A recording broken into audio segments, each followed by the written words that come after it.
សំទោផងធ្វើឲ្យបងស្រឡាញ់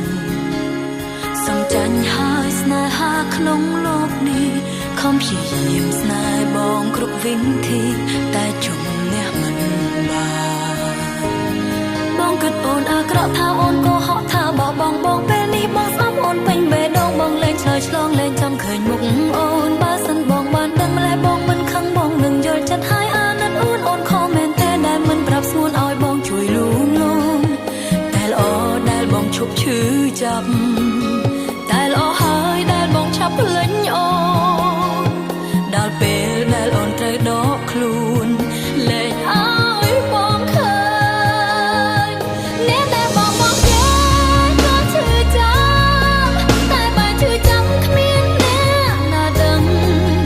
គួរតែស្លាប់ឲ្យចប់ក្នុងពេលនឹងចង់ឲ្យបងដឹងតែខ្លាចបងយំអ្នកដែលបងមកគេក៏ឈឺចាប់ព្រោះនៅដូចស្លាប់ព្រោះក្បត់អារម្មណ៍បងគិតថាអូនអាត្មានិយមបងមិនដឹងថាអូនគ្មានសិទ្ធិលើខ្លួនឯង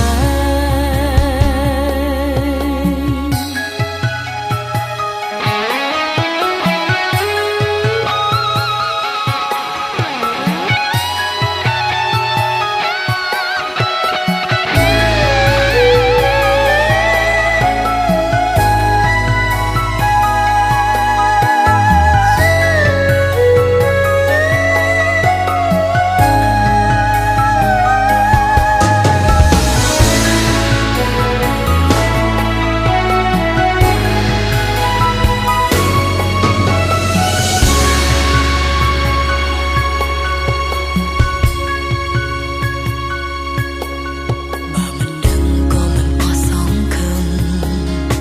មិនសាយក៏មិនអាចយំមិនមានអ្នកណាយល់ចិត្តខ្ញុំ